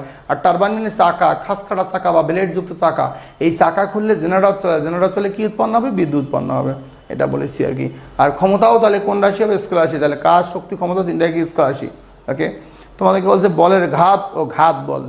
ওকে, অতি ক্ষুদ্র সময়ে ক্রিয়াশীল প্রচণ্ড বলকে ঘাত বল বলে। অর্থাৎ তোমরা ক্রিকেট খেলা দেখছো, ক্রিকেট খেলা শোয়েব আখতার 100 কিলোমিটার পার, 100 মাইল, কিলোমিটার না, 100 মাইল পার আওয়ারে বল করছে। একটা শোয়েব আখতারের বলে যদি কোনো ব্যাটসম্যান জাস্ট টাইমিং করতে পারে, খালি ব্যাটটা শুয়ে দিতে পারে, ব্যাটটা যদি মাঝখানে মিডিলে শুয়ে দিতে পারে, বল 6 হয়ে যাবে। মানে কি 100 কিলোমিটার ছুড়ে এসে কোনো একটা বস্তু দিয়ে হালকা আঘাত লেগে আবার ব্যাক করা, অন্যদিকে গতি পরিবর্তন করা, এটাকে বলা হয় কি? ঘাত বল। এটাকে কি বলা? বলো ঘাত বল। বুঝলো নেই? তাহলে ব্যাটের সাথে ক্রিকেট বলের যে সংঘর্ষ, এটাকে কী বলছি? ঘাত বল। এগুলো পড়ে নিবা। নিউটনের গতিসূত্র। নিউটন সর্বকালের সেরা বিজ্ঞানী যে কয়েকজনের নাম শোনো, তার মধ্যে মানে কি বলে, Isaac Newton, sir Isaac Newton অন্যতম। Albert Einstein, Isaac Newton, Louis Pasteur, Archimedes, এগুলোর নাম তোমরা সবাই জানো। তা নিউটন তার গতিসূত্র, গতির জন্য কয়েকটা সূত্র দিয়েছেন, এটাকে বলে নিউটনের গতিসূত্র। তা নিউটনের গতিসূত্র 3টা আছে। কয়টা আছে? 3টা গতিসূত্র আছে। এটাকে বলা হয় কি বলে, একটা প্রথম সূত্র, দ্বিতীয় সূত্র, তৃতীয় সূত্র। প্রথম সূত্র, দ্বিতীয় সূত্র, তৃতীয় সূত্র। তো ওনার যে গতিসূত্রগুলো আছে, এই গতিসূত্রগুলো পড়ে নিবা। ওনার বলছে, প্রথম সূত্র বলছে বাহ্যিক বল প্রয়োগ না করলে স্থির বস্তু স্থির থাকবে, গতিশীল বস্তু চিরকাল সমবেগে চলতে থাকবে। এটা হচ্ছে প্রথম সূত্র। বাহ্যিক যদি কোনো বস্তুর তুমি বল প্রয়োগ না করলো, স্থির থাকবে, আর গতিশীল বস্তু সারা জীবন গতিশীল থাকবে। এখান থেকে একটা বল গড়িয়ে দিলা, বল কিক মারছো, কিন্তু বল কি সারা জীবন গতিশীল থাকে? না, বাধা দিচ্ছে কে? বাতাস। বাধা দিচ্ছে কি? মাটি। এই যে ঘর্ষণ হচ্ছে, ফলে বাধা পাচ্ছে, বিধায় সে একসময় থেমে যাচ্ছে। যদি বাধা কেউ না দিত, ওনার কথা হচ্ছে চলতেই থাকবে। বুঝলেন কথাটা? দ্বিতীয় সূত্রে উনি বলছে, কোনো বস্তুর প্রযুক্ত বল বস্তুর ভরবেগের পরিবর্তন হারের সমানুপাতিক, এবং বল যদি ক্রিয়া করে বস্তুর ভরবেগের পরিবর্তন সেদিক হয়। এটাকে শর্টকাট ফরম্যাটকে আমরা বলি F সমান ma। উনি বলতেছেন যে একটা বস্তুর উপর যদি বল প্রয়োগ করো, বস্তুর উপর বল প্রয়োগ যদি করো কোনো বস্তু, তাই এটাকে বলছে কোনো বস্তুর প্রযুক্ত বল বস্তুর ভরবেগের গুণফলের কি? সমানুপাতিক, এবং বল দিয়ে ক্রিয়া করে বস্তুর ভরবেগের পরিবর্তন সেই দিক ঘটে। এটা হচ্ছে সেকেন্ড ল। আরেকটা ল আছে, এটা সবাই জানো তোমরা, every action must be equal and opposite direction. অর্থাৎ প্রতিক্রিয়ার একটি সমান ও বিপরীত প্রতিক্রিয়া আছে। আমি একটা ঘুষি মারলাম ওয়ালে, ওয়াল আমাকে ফিডব্যাক একটা দিল, দিস ইজ কি? প্রতিক্রিয়া। ক্রিয়া প্রতিক্রিয়া, থার্ড ল, সবাই তোমরা জানো। আবার আমার এই থিওরি শুনে এখন মারামারি করা শুরু করো না, একজনকে ঘুষি মারলে তো সমস্যা। বোঝেন কথা? ওকে, তো এখানে কিছু বিজ্ঞানীর নাম দেওয়া আছে, এটা তোমরা পড়ে নিবা। এগুলো নিয়ে তো আর বোঝানোর কিছু নাই। যেমন আর্কিমিডিস তো সবাই জানো, নাম শুনছো। Galileo, sir Isaac Newton, Albert Einstein, তারপরে John Albert, Thomas Alva Edison, John Dalton, এখানে কয়েকজন বিজ্ঞানীর নাম দেওয়া আছে। বুঝলেন? লুই পাস্তুর, স্টিফেন হকিংস, বুঝো নাই? এগুলো এদের মধ্যে সেরা বিজ্ঞানী, এদের নাম তোমরা শুনছো। এদের একটু এখানে তোমাদের শীট যেটা প্রোভাইড করা হবে বা হয়েছে, এটার মধ্যে দেওয়া আছে। শুধু এগুলো পড়ে আমি সময় নষ্ট করবো না, আমি তোমাদেরকে বোঝানোর মতন আরেকটা কিছু বলি আর কি। তো সেক্ষেত্রে তোমাদেরকে বলেছি যে আমি রাশি সম্পর্কে পরিচয় করে দিয়েছিলাম। অর্থাৎ প্রথমে দিয়েছিলাম দ্রুত্ব, তারপরে কি স্মরণ, তারপরে কি বেগ, ত্বরণ, মন্দন। দ্রুত্ব, স্মরণ, বেগ, ত্বরণ, মন্দন, কাজ, ক্ষমতা, শক্তি। আরও দু একটা রাশি সম্পর্কে পরিচয় করে দেই। যেমন মহাকর্ষ, অভিকর্ষ, নাম শুনছো? অভিকর্ষ, স্তন, ভর, ওজন, এগুলো আর কি। এগুলো সম্পর্কে পরিচয় করে দেই, তাহলে মোটামুটি প্রথম লেকচারটা কমপ্লিট হয়ে যাবে। ওকে, তো সে যাক, এই বিজ্ঞানীদের যে হিস্ট্রিগুলো আছে এগুলো পড়ে নিবা। আমি হালকা একটু বলি, হালকা টাচ করে যাই, আর্কিমিডিস তো চেনই, প্লবতার সূত্র আবিষ্কার করেছে, ঊর্ধ্বমুখী বল। তুমি যদি পানিতে লাফ দাও, পানিতে লাফ দিলে ওখান থেকে একটা ঊর্ধ্বমুখী বল কাজ করে না, দিস ইজ কল প্লবতা। ওকে, এই যে ভেসে থাকে জাহাজ, ডুবে যায় মাঝে মাঝে, যখন প্লবতা কাজ করতে পারে না তখন ডুবে যায়। অর্থাৎ ধারণ ক্ষমতার চেয়ে যাত্রী উঠছে বা এরকম সাইড হয়েছে জাহাজ বা লঞ্চ এরকম পাশ হয়ে গেছে, তখন দেখা যাচ্ছে যে পরিমাণ সে পানি দিয়ে চাপ দিচ্ছে, তা ওর চাপ ঊর্ধ্বমুখী চাপের চেয়ে কি বেশি, তখন সে ডুবে যায়। অর্থাৎ লোহার রড পানিতে ডুবে যায়, কিন্তু লোহার তৈরি জাহাজ ভাসে কেন? কারণ লোহা তো অল্প একটু জায়গায় চাপ দেয়, ওর ঊর্ধ্বমুখী যে প্লবতা বা বল তার চেয়ে ওর চাপের পরিমাণ বেশি হওয়ার কারণে ওর টুপ করে ডুবে যায়। কিন্তু যদি বেশি হতো, জাহাজ যখন অনেক বড় জায়গা নিয়ে থাকে, ওর নিচ বরাবর যে অনেক পানি আছে, এই পানিগুলোকে ধাক্কা দেয়। এই জন্যই কম পানিতে জাহাজ চলা টাফ, কম পানিতে জাহাজ কিন্তু ডুবে যাবে। ডুবে যদি নাও যায়, তাহলে মনে করা যায় ছোটো পানি, তাহলে ওই ইয়াতে গিয়ে ঠেকবে, ওই ওটুক পানি দিয়ে জাহাজকে ভাসায় রাখা যাবে না, মাটিতে গিয়ে ঠেকবে। এই জন্য মাঝে মাঝে দেখবে যাদের বাড়ি বরিশাল, তারা যখন লঞ্চে যাও শীতকালে চরের মধ্যে গিয়ে লঞ্চ লাগাই দেয়, এরকম হয় না? হয়, বুঝলেন কথাটা? তো সেটা এটা এই প্লবতার আবিষ্কারকের নাম কি? আর্কিমিডিস। গ্যালিলিও আমাকে তো সবাই চেনো, কি পদার্থবিজ্ঞান, কি জ্যোতির্বিজ্ঞান, বিজ্ঞানের সকল শাখায় যে অগাধ পদচারণা, তার নাম গ্যালিলিও গ্যালিলি। এই গ্যালিলিও গ্যালি প্রথম, এই গ্যালিলিও গ্যালি এত বড় মাপের একজন বিজ্ঞানী, চরম নির্যাতনের শিকার হয়েছিল, যখন বলেছিল পৃথিবী সূর্যের চারপাশে আবর্তন করে। গ্যালিলিও গ্যালিলি, গ্যালিলিও গ্যালিলি এর আগেও আরও অনেকেই বলেছিল, কিন্তু ওই সময় এতটা বিপ্লব ছড়ায় নেই। যেমন কোপার্নিকাস প্রথমে বলেছিলেন পৃথিবী সূর্যের চারপাশে আবর্তন করে, তো কোপার্নিকাসের এই থিওরিকে কেউ গ্রহণ করেই নেই, বরং সবাই কোপার্নিকাসকে পাগল বলে সাব্যস্ত করেছে। কোপার্নিকাসের প্রায় 300 বছর পর, মৃত্যুর প্রায় 300 বছর পর বিজ্ঞানী আসছিলেন, নাম ছিলেন হচ্ছে Bruno, B for Bangladesh, Bruno. এই ব্রুনো এসে দেখলেন যে 300 বছর আগে কোপার্নিকাস যা বলেছে তাই সত্য, অর্থাৎ পৃথিবী সূর্যের চারপাশে আবর্তন করে। কিন্তু ব্রুনো একটু ইয়াং এনার্জেটিক ছিলেন, সাহস করে প্রচার শুরু করলেন, ভাই পৃথিবী সূর্যের চারপাশে আবর্তন করে, সূর্য পৃথিবীর চারপাশে ঘোরে না। এই ব্রুনোর এই বাক্যটা ছিল তৎকালীন সময়কার বাইবেলে পরিপন্থী বাক্য। শাস্তিস্বরূপ ব্রুনোকে জীবন্ত অবস্থায় আগুনে পুড়িয়ে মেরে ফেলা হয়েছে, জীবন্ত অবস্থায় আগুনে পুড়িয়ে মেরে ফেলা হয়েছে। কেন? কারণ সে বাইবেলে পরিপন্থী বাক্য বলেছে। ব্রুনোর মৃত্যুর পর থেমে গেল, কেউ এটা নিয়ে কথা বলে না, কে কার পাশে ঘরে ঘুরুক, এসব নিয়ে ট্রেন করে লাভ নেই। কিন্তু বিজ্ঞান কি থেমে থাকে বলো? বিজ্ঞান এগিয়ে যাবেই। এই ব্রুনোর মৃত্যুর প্রায় 300 বছর পর পৃথিবীতে আসছেন এই সেই বিজ্ঞানী, যে কিনা মহাকাশ বিজ্ঞান, জ্যোতির্বিজ্ঞান, এরকম বিজ্ঞানের সকল শাখায় যার অগাধ পদচারণা, নাম হচ্ছে গ্যালিলিও গ্যালিলি। উনি এসে দেখলেন যে কোপার্নিকাস 600 বছর আগে যা বলেছে তাই সত্য, পৃথিবী সূর্যের চারপাশে আবর্তন করে। সাহস করতে পারে না, কারণ কিছু বললেই তো আগুনে পুড়ে মেরে ফেলবে। ভাবতে ভাবতে অনেকটা পথ, অনেকটা বেলা, অনেকটা সময় চলে গেছে। বৃদ্ধ হয়ে গেছেন গ্যালিলিও, অন্ধ হয়ে গেছেন, চোখে কিছু দেখতেন না। সেই সময় পর্যন্ত সূর্যের ইউভি রে বা বাংলায় বললে আল্ট্রাভায়োলেট রে বা অতিবেগুনি রশ্মির ক্ষতিকর প্রভাব সম্পর্কে মানুষের কোনো ধারণা ছিল না। প্রায়শই সমস্ত জ্যোতির্বিজ্ঞানীগণ সূর্যের দিকে তাকিয়ে গবেষণা করতো, আর শেষবেলায় এসে অন্ধ হয়ে যেত। গ্যালিলিও ঠিক তাই হয়েছিল, শেষবেলা সে অন্ধ হয়ে গেছিলেন। তো এই সময় দেখলেন বৃদ্ধ বয়সে তার এক বন্ধু হয়েছেন হচ্ছে তোমার কি বলে পপ, এখনকার পোপ আছে না, ফ্রান্সিস, ওইরকম তৎকালীন সময়কার যে পপ ছিল, এ ছিল গ্যালিলিওর দোস্ত। ভাবলেন যে একটা সুযোগ তো নেওয়া যেতে পারে। ক্যাথলিক চার্চের প্রধান ছিল গ্যালিলিওর ফ্রেন্ড, সুযোগ নেওয়ার চেষ্টা করলো। গ্যালিলিও প্রচার শুরু করলেন, ভাই পৃথিবী সূর্যের চারপাশে আবর্তন করে। বন্ধু আর বন্ধুর কথা শুনলো না, ওকে ডাকলো যে তুমি যে এই পাগলের প্রলাপ দিচ্ছ গ্যালিলিও, তুমি কি জানো এটা বাইবেলে পরিপন্থী বাক্য? আমি জানি, তারপর আমি যা বলেছি তাই সত্য। মানবা না? না মানি না। 3 দিন মতান্তরে 5 দিন গ্যালিলিওর মতন বড় মাপের একজন বিজ্ঞানীকে পিটিয়ে হাত পা ভেঙে দেওয়া হলো এবং জোর করে স্টেটমেন্ট নেওয়া হলো যে আমি যা বলেছি সব ভুল।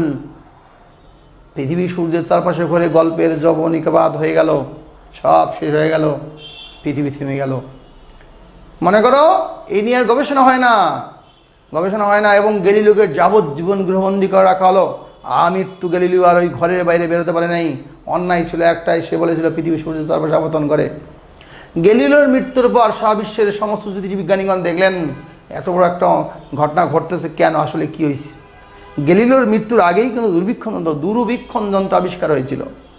এবার সারা বিশ্বের সমস্ত জ্যোতির্বিজ্ঞানী অনেকের চেষ্টার ফলে সবাই দূরবীক্ষণ যন্ত্র নিয়ে গবেষণা করলো। পৃথিবীর এই পণ্ডিতদেরকে, ধর্মযাজকদেরকে দেখালো যে দেখো ভাই, মাঝখানে যদি তোমরা সূর্যকে রাখো, এ চতুর্পাশ দিয়ে প্রথমে ঘোরাবা বুধকে, তারপরে একটু দূর দিয়ে ঘোরাবা কি এই শুক্র, তারপরে দূর দিয়ে পৃথিবী, তারপরে দূর দিয়ে মঙ্গল, বৃহস্পতি, ইউরেনাস, নেপচুন, খুব সুন্দর মিলে যাবে। কিন্তু তোমার সূর্য যদি শুধুমাত্র পৃথিবীকে নিয়ে ব্যস্ত থাকে তা বাকিগুলোর তো কোনো অস্তিত্বই নাই। এরকম করে অপব্যাখ্যা এখনও না বুঝে অনেকেই দিতে পারে, অনেকেই দেয়, ভুল ব্যাখ্যা দেয়, কিন্তু কথা ওইটাই সত্য। অর্থাৎ সূর্য নয় পৃথিবী সূর্যের চারপাশে আবদ্ধ। অনেকে বলে, এখনও বলে, মুসলিম ধর্মের মধ্যে অনেক কাঠমোল আছে, বলবে আন্দাজি অব্যাখ্যা দিয়ে বলবে যে স্যার কোরআনে আছে সূর্য এই পৃথিবীর চারপাশে ঘোরে। নো, তোমরা জাকির নায়কের বিখ্যাত কিছু এইসব নিয়ে ভিডিও ইন্টারনেটে পাবা, দেখবা, উনি খুব ক্লিয়ার কোরআনে বলা আছে প্রতিটি জ্যোতিষ্ক নিজ অক্ষে কক্ষে ঘূর্ণাবান। কে সূর্য আর কে পৃথিবী আর কে চন্দ্র কে কার পাশে ঘোরে এরকম কোনো স্পেসিফিক কোনো কথা নাই, অ্যাভারেজ কথা। জ্যোতিষ্ক মিন্স চন্দ্র, সূর্য, গ্রহ, উপগ্রহ, নক্ষত্র, জাহাজ, সবাই ঘোরে। হ্যাঁ, সূর্য তো ঘোরে, নিজে নিজে ঘোরে, একবার ঘোরে, নিজ অক্ষে একবার ঘোরে, 25 দিনে একবার ঘোরে। সুতরাং আমার যে বক্তব্য, এই যে গ্যালিলিও প্রথম যখন এরকম করে আলোচনায় নিয়ে আসলেন যে গ্যালিলিও তার জীবদ্দশায় প্রমাণ করে রেখে যেতে পারে নাই যে পৃথিবী সূর্যের চারপাশে ঘোরে, এস্টাবলিশ করে রেখে যেতে পারেনি সূর্যের চারপাশে পৃথিবী ঘোরে, এটা বলতে পারে, এস্টাবলিশ করতে পারেনি। গ্যালিলিওর মৃত্যুর পরে এস্টাবলিশ হয়ে গেল। এবং এইমাত্র সেদিন 1992-93 সালে তৎকালীন সময়কে যে ধর্মধারক ছিলেন তা আনুষ্ঠানিকভাবে গ্যালিলিওর উদ্দেশ্যে সরি বলে নিয়েছেন গ্যালিলিওর উদ্দেশ্যে। ততদিনে সব শেষ, গ্যালিলিওর হাড্ডিগুড্ডিও পৌঁছে গেছে। এই ছিল গ্যালিলিও, অর্থাৎ পৃথিবীকে শোভন, শালীন, সুন্দর করতে বিজ্ঞানীদের অবদানকে অস্বীকার করার কোনো সুযোগ নেই। আজকে যেখানে দাঁড়িয়ে ক্লাস নিচ্ছি, এই যে অনলাইনে তোমরা রেকর্ড দেখবা, সেটাও একটা ক্যামেরা দিয়ে ভিডিও রেকর্ডিং হচ্ছে, সবই বিজ্ঞানের কল্যাণে। বিজ্ঞান এই জন্য আবার অতি উৎসাহী বিজ্ঞানী সাহিত্যিকগণ বলেন যে বিজ্ঞান দিয়েছে বেগ, কেড়ে নিয়েছে আবেগ। আমি তো তোমাকে পিস্তল দিয়েছি ভাই শত্রুর হাত থেকে রক্ষা করার জন্য। আমি পিস্তল দিয়ে ভালো মানুষকে গুলি করে মারতে বলিনি, তুমি কেন ভালো মানুষকে গুলি করে মারতেছো? সেটা বিজ্ঞানের দোষ নয়, ব্যবহারকারীর দোষ। কথা কি বুঝতে পেরেছো? তো এই হচ্ছে গ্যালিলিওর গল্প বললাম। আইজাক নিউটনের গল্প সবাই জানো তোমরা, ওই যে আপেল পড়েছে, আপেল মহাকর্ষ সূত্র আবিষ্কার করেছে। ওকে, বস আলবার্ট আইনস্টাইন, উফ স্যালুট আলবার্ট আইনস্টাইন, সর্বকালের সেরা পদার্থবিজ্ঞানী আলবার্ট আইনস্টাইন। এই আলবার্ট আইনস্টাইন সম্পর্কে এমনও কথা আছে, আলবার্ট আইনস্টাইন কোনো কিছু মুখস্থ করতেন না, উনি সবসময় প্রমাণপত্র। আলবার্ট আইনস্টাইন অনেকে বলে 7 বছর, অনেকে বলে 9 বছর বয়সে প্রথম কথা বলছে। আর আমাদের দেশে দেখবে যে বাচ্চা কাচ্চারা 2-3 বছর 2 বছরের কথা না বলে, ওরে বাবা এই বাচ্চা তো শেষ, জানে না রে ভাই, জানে না ভাই। আলবার্ট আইনস্টাইন প্রথম 7 বছর, অনেকে বলে 9 বছর পরে প্রথম কথা বলছে। দুধটাই চিনি দেওয়া হয়নি। সবাই অবাক, ডাইনিং টেবিলে বসে, খাবার টেবিলে বসে, কি ব্যাপার তুমি দুধে চিনি দেওয়া হয়নি, তুমি এই কথা বললে, এতদিন কথা বলো নাই কেন? এতদিন কথা বলার মতন কোনো কথা খুঁজে পাইনি। এই ছিল আলবার্ট আইনস্টাইন। এই মানুষগুলো পৃথিবীটাকে সুন্দর করে দিয়েছে। যখন বাসে উঠছে আলবার্ট আইনস্টাইন, তো বাসের সুপারভাইজার বা কন্ডাক্টর বলছে, স্যার টিকিট। না আমার কাছে তো টিকিট কোথায়, টিকিট খোঁজে, টিকিট পায় না। কয় স্যার আমি আপনাকে চিনছি, আপনি আইনস্টাইন, আপনি হয়তো কোথাও রেখে দিয়েছেন না, আমরা ভুলে গেছেন, লাগবে না স্যার। না সেটা তো ব্যাপার না, ব্যাপার আছে বলো তো আমি এখন কোথায় নামবো, টিকিট স্যার আমি কেমনে জানবো কোথায় নামবো? এই ছিল আলবার্ট আইনস্টাইন। এরা মানুষের জন্য জীবনের সবটুকু উৎসর্গ করে গেছেন। ওকে, এরকম করে তোমরা বলো। টমাস আলভা এডিসনের গল্প একটু বলেই শেষ করে দেবো এই ব্যাপারে। টমাস আলভা এডিসন, লুই পাস্তুর আছে, টমাস আলভা এডিসন আছে। ওকে, টমাস আলভা এডিসন মানে কি? আমার তো বক্তব্য পৃথিবীর বয়স অনেকে বলে 500 কোটি বছর, অনেকে বলে 450 কোটি বছর। পৃথিবীর বয়স 500 কোটি বছর, অনেকে বলে 450 কোটি বছর। সে যাই হোক না কেন, এইমাত্র সেদিন 1878 সালে পৃথিবীটা প্রথম আলোর মুখ দেখলো বৈদ্যুতিক বাতির সাথে। অন্ধকার কুইবাতির যুগ থেকে পৃথিবীকে কেউ বের করতে পারেনি। কত ফকির, পীর, দরবেশ, আউলিয়া আসছে গেছে, কতজন চলে গেল, কিন্তু পৃথিবীকে কুইবাতির যুগ থেকে বের করতে পারে নাই। এই কুইবাতির যুগ থেকে পৃথিবীতে বের করেছে পৃথিবী মানুষকে যে ব্যক্তি, তার নাম টমাস আলভা এডিসন। এই টমাস আলভা এডিসন ছোটবেলায় যখন স্কুলে গিয়েছিল, স্কুল থেকে মানসিক প্রতিবন্ধী বলে বের করে দিয়েছিল। মানসিক প্রতিবন্ধী, ওই যে 2 বিল্ডিংয়ের চিপার মাঝখানে মুরগির ডিমে তা দিচ্ছিল। কেন দিচ্ছ? মুরগি ঘষলে যে বাচ্চা হয় তা আমি ঘষলে বাচ্চা হবে না। ছোট মানুষ ভাবছে যে ঘষলে বাচ্চা হবে। আসলে মুরগি ঘষলে যে পরিমাণ তা উৎপন্ন হবে, মানুষ ঘষলে তো ওই পরিমাণ তা উৎপন্ন হবে না। ছোট মানুষ বোঝে নাই, বলছে। স্কুলের ম্যাডাম মনে করলো এই ছেলেকে স্কুলে রাখলে তো সমস্যা, এই ছেলেকে স্কুলে রাখলে তো সব বাচ্চারা মানসিক সমস্যায় ভুগবে। টিসি দিয়ে দিল, টিসি ট্রান্সফার সার্টিফিকেট। মা ভাবলো কি চিঠি, বাড়ি থেকে মাকে দেখালো, মাকে বলল মা কি লেখা আছে? মা বলল এখানে লেখা আছে আপনার ছেলে অত্যন্ত মেধাবী, এই ছেলেকে পড়ানোর মতন টিচার এখানে নেই, তাই ভালো কোনো বড় স্কুলে ভর্তি করাতে বলছে। তা যেহেতু আমি গরিব মানুষ, আমার খুব বেশি সামর্থ্য নাই, আমি তোমাকে টুকটাক পড়াবো। এই গল্পই শেষ গল্প টমাস আলভা এডিসনের গল্প। টমাস আলভা এডিসন আর কখনো বড় কোনো স্কুলে যেতে পারে নাই। যে ছেলেকে রাষ্ট্রীয় পৃষ্ঠপোষকতায় জ্ঞানের আলো থেকে বঞ্চিত করে রাখা হলো, সেই ছেলেই, যে ছেলেকে ছোটবেলায় ইচ্ছাকৃত মার্কিন যুক্তরাষ্ট্রের জায়গা থেকে জ্ঞানের আলো থেকে বঞ্চিত করে রাখা হলো, সেই ছেলেই কালের বিবর্তনে পৃথিবীর সব মানুষকে কাল কিয়ামত পর্যন্ত আলোকিত করে রাখার ব্যবস্থা করে দিয়ে গেছে। মোরাল অফ দ্য স্টোরি কি? যার যা আছে তাই নিয়ে প্রস্তুত থাকো। যার যা আছে তাই নিয়ে প্রস্তুত থাকো। কারণটা কি?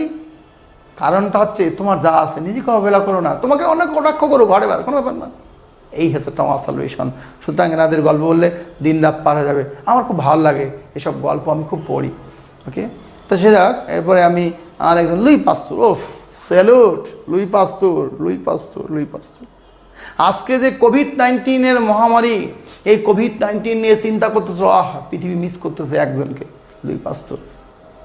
পৃথিবীর বেশিরভাগ জীবাণুর কনসেপ্ট, ভাইরাস ব্যাকটেরিয়ার কনসেপ্ট পৃথিবীর মানুষকে দিয়ে গেছে লুই পাস্তুর। কথিত আছে লুই পাস্তুর কখনো কারোর সাথে হ্যান্ডশেক করতেন না, হ্যান্ডশেক করতেন না। হাতের মধ্যে অল টাইম জীবাণু লেগে থাকতো, অল টাইম জীবাণু লেগে থাকতো, হ্যান্ডশেক পর্যন্ত করতেন না, জীবাণু লেগে থাকতো অল টাইম। সে যাই হোক, হাতের মধ্যে জীবাণু লেগে থাকতো, মানুষের জন্য কাজ করতো।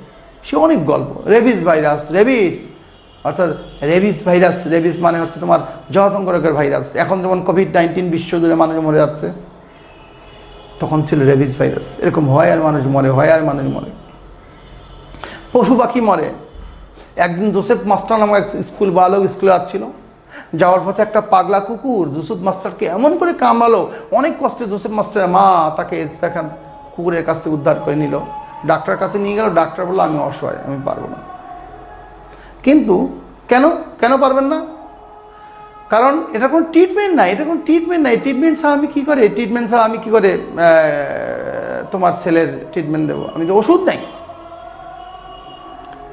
কথা না, আমার ছেলে একটাই। জোসেফ মাস্টারের মা বললো আমার অন্ধের দোষটিকে বাঁচাতেই হবে, নাহলে কোনো উপায় নেই। কান্নাকাটি শুরু করছে। শোনো, আমি শুনেছি লুই পাস্তুর নামক একজন বিজ্ঞানী আছেন, উনি নাকি এটা নিয়ে গবেষণা করতেছে, যাও ওনার কাছে যাও।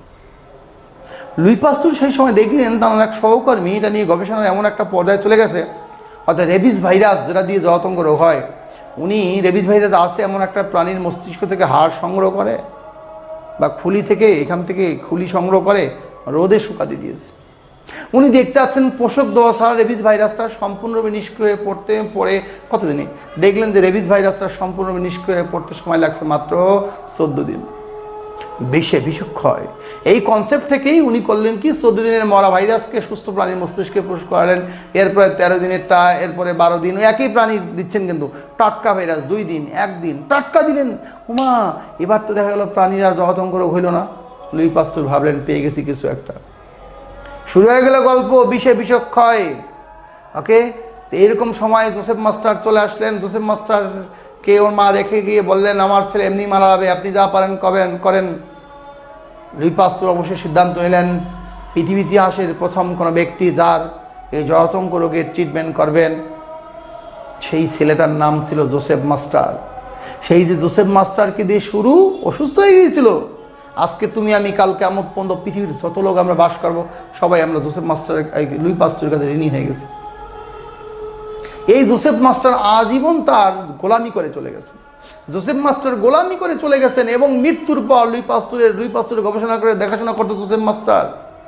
জার্মানির হিটলার যখন হিটলারের নাৎসি বাহিনী যখন ফ্রান্স দখল করে নিয়েছিল, সেদিনও জোসেফ মাস্টার এই লুই পাস্তুরের সদর দরজায় দাঁড়িয়ে, গবেষণাগারের সদর দাঁড়িয়ে নাৎসি বাহিনীকে চিৎকার করে বলতেছিল কিল মি ফার্স্ট, আগে আমাকে মারো, তারপর ভেতরে প্রবেশ করো।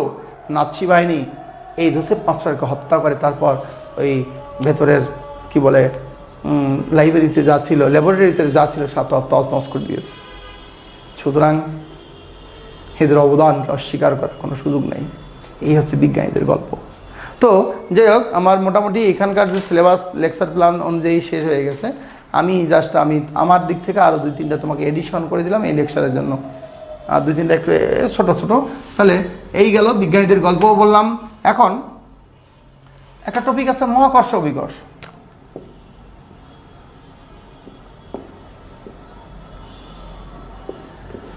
এই যে মহাকর্ষ অভিকর্ষ, মহাকর্ষ কি জিনিস?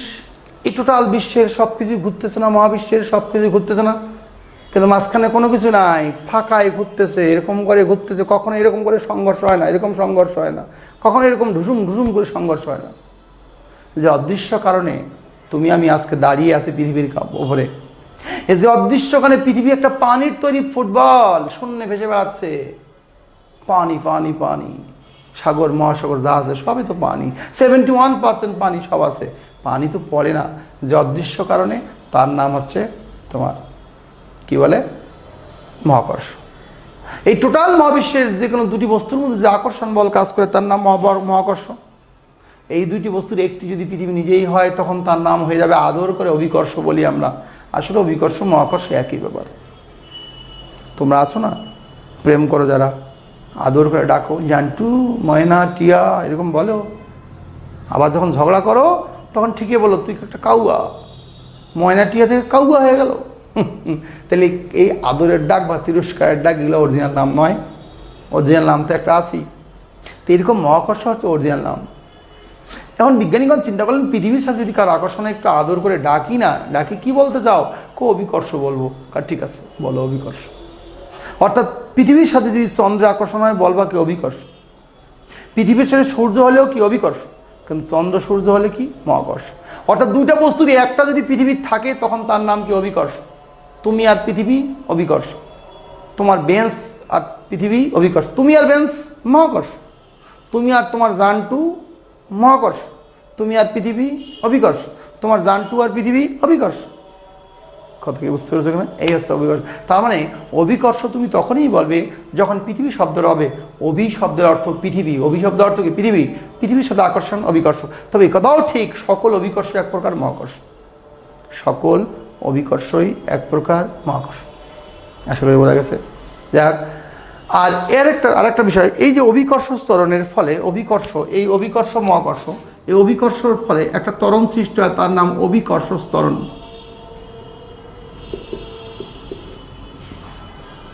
অভিকর্ষ ত্বরণ, অভিকর্ষ ত্বরণ। অভিকর্ষ ত্বরণটা কি জিনিস? অভিকর্ষ ত্বরণটা কি জিনিস? অভিকর্ষ ত্বরণটা হচ্ছে, মনে করো অভিকর্ষ ত্বরণ, এই যে মার্কারটাকে উপরে ছুঁড়ে মারলাম, আমার টার্গেট ছিল উপরে যাক, যায় না, আবার ঘুরে আসে কেন? ভূপৃষ্ঠের দিকে সব কিছু পড়তে চায় কেন? উপরেও ফাঁকা, নিচেও ফাঁকা, নিউটনের আপেল কেন উপরে গেল না, নিচে কেন পড়লো? এই নিয়ে তো মহাকর্ষ সূত্র আবিষ্কার করে ফেললো। আসলে পৃথিবীর সব কিছুই ভূপৃষ্ঠের দিকে পড়তে চায়, যে কারণে তার নাম হচ্ছে কি অভিকর্ষ। বুঝলেন কথাটা? অর্থাৎ অভিকর্ষ ত্বরণ, অভিকর্ষ ত্বরণের ফলে পৃথিবীর কাছে আসতে যায়। ওকে, এটার মান যে উপরের দিকে থাকতো তাহলে আমরা উপর দিকে যেতাম, সুবিধা ছিল, যানজট লাগতো না। এক লাফ দিয়ে এখান থেকে দিনাজপুর চলে যেতাম, আরেক লাফ দিয়ে ওই পাশ থেকে ঠাকুরগাঁ চলে যেতাম, অথবা এই পাশে চট্টগ্রাম চলে যেতাম, কুমিল্লা চলে যেতাম। তখন সিগন্যাল হইতো উপরে, ট্রাফিক জ্যাম উপরে হইতো, এমনটি হবে না। সুবিধা ছিল এটা, কিন্তু অসুবিধা সবচেয়ে বেশি, কেউ প্রস্তাব পায়খানা থুতুও ফেলতে পারতো না, সব উপরে চলে যেত। যারা মহাকাশে থাকে, মহাকাশে চলে, এরকম থুতু ফেলতে পারে না, টিস্যু দিয়ে মুছে রাখতে হয়। পানির বোতলে পানি খাওয়ার জন্য এরকম করে বোতল লাগে না, ফাঁকা জায়গায় রাখলেও হবে, এই খেজুরের মতন ধরে ধরে খাইতে পারবা। মহাকাশ সেখান নিচের দিকে পড়ে না, বোঝনের কথা। তাহলে ওই অভিকর্ষ বলের পরে যে ত্বরণ সৃষ্টি হয় তার নাম কি বলো? অভিকর্ষ ত্বরণ। এই অভিকর্ষ ত্বরণকে জি দ্বারা প্রকাশ করা হয়, গ্রাভিটি। এটা আদর্শ মান 9.81 বলি, আরেকটা বলি 9.81 মিটার/সেকেন্ড স্কোয়ার। অভিকর্ষ বলের প্রভাবে যে ত্বরণ তার নাম কি অভিকর্ষ ত্বরণ। বোঝো নাই? তো এটা পৃথিবী, তোমরা জানো পৃথিবীটা একটু চ্যাপটা কমলার মতন। তাহলে বিষুবীয় অঞ্চলটা একটু দূরে, আর মেরু অঞ্চল মানে এই যে আমি যদি পৃথিবী হয়, আমার মাথা উত্তর মেরু, পা আছে দক্ষিণ মেরু, আর ডাইন হাত বাম হাত, এই যে হাত আছে না, এই যে হাত, ডাইন হাত বাম হাত, এগুলো আছে বিষুবীয় অঞ্চল মনে করো, উত্তর মেরু দক্ষিণ মেরু। এই ঘুরতেছে, এরকম করে ঘুরবো। তার মানে এই মেরু অঞ্চলে জি এর মানটা হচ্ছে তুলনামূলক বেশি, মেরু অঞ্চলের ভূপৃষ্ঠে, উপরে গেলে কমবে, নিচে গেলেও কমবে। বিষুবীয় অঞ্চলের চেয়ে মেরু অঞ্চলে একটু বেশি। তাহলে ফিল ইন দি গ্যাপ টাইপের যে কোশ্চেন আসে জি এর মান সবচেয়ে বেশি কোথায়, কী বলবা, ভূপৃষ্ঠ। আর মেরু অঞ্চল বলবো না, কারণ মেরু অঞ্চলে তো ভূপৃষ্ঠ আছে। তুমি সেখান থেকে উপরের দিকে গেলে আস্তে আস্তে জি এর মান কমবে, নিচের দিকে গেলে যে মাটি খুঁড়িয়ে গর্ত করে নিচের দিকে দাও সেখানেও গেলেও জি এর মান কমবে। উপরে গেলেও জি এর মান কমে, নিচে গেলেও জি এর মান কমে।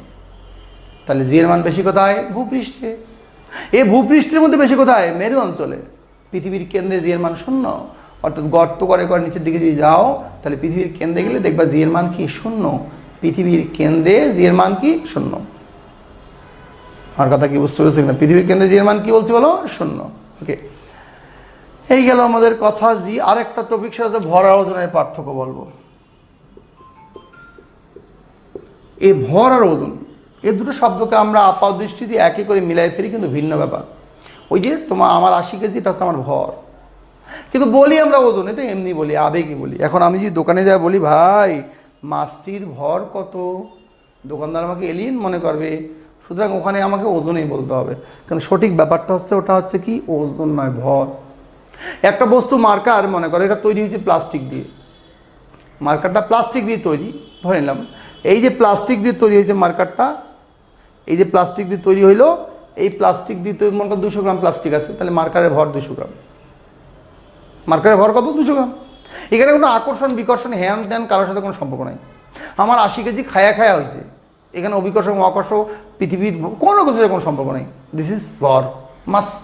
এটাকে এম দ্বারা প্রকাশ করা হয়, এম ডাব্লিউএস, মাস। আর এটা হচ্ছে ওজন, ডাব্লিউ ওয়েট। এটা হচ্ছে এই 50 কেজি, আমার 80 কেজি গিয়ে যদি 9.8 দ্বিগুণ করি, 80 গুণ 9.81, তাহলে যেটা পাবো তার নাম ওজন। অর্থাৎ ওজন কম বেশি হবে, কারণ ওজনটা ডিপেন্ড করে কার ওপর, জি এর ওপর। 9.8 কিসের মান, জি। তার মানে কি ডাব্লিউ সমান কি বলো, এম জি। ডাব্লিউ সমান এম জি, এম মানে ভর, জি। তাহলে ওজন কম বেশি হবে। তাহলে মেরু অঞ্চলে ওজন একরকম, বিষুবীয় অঞ্চলে ওজন একরকম, উপরে গেলে একরকম, নিচে গেলে একরকম। তাহলে চাঁদে গেলে ওজন কমবে, কিন্তু ভর কি বলো, অপরিবর্তনীয়। তাহলে ভর হবে স্কেলার রাশি, ওজন কি হবে বলো, ভেক্টর রাশি। ওজন ভেক্টর রাশি। আশা করি বুঝতে পেরেছো। ইন ব্রিফ পুরাটা একটু মেমোরাইজ করে দিই। এই এক নিয়ে তোমাদের একটা লেকচার, ফিজিক্সের সারমর্ম হচ্ছে এই লেকচারটাই। যদি কোনো ব্যক্তি দক্ষতার সহিত ফিজিক্স পড়তে চাও, শুনতে চাও, এই লেকচারটা আমার বারবার শুনতে হবে। আমি হচ্ছে হাবিব স্যার, এই লাইনে আমাকে মোটামুটি অনেক দিন থেকে বিচরণের ফলে মোটামুটি সবাই চেনে।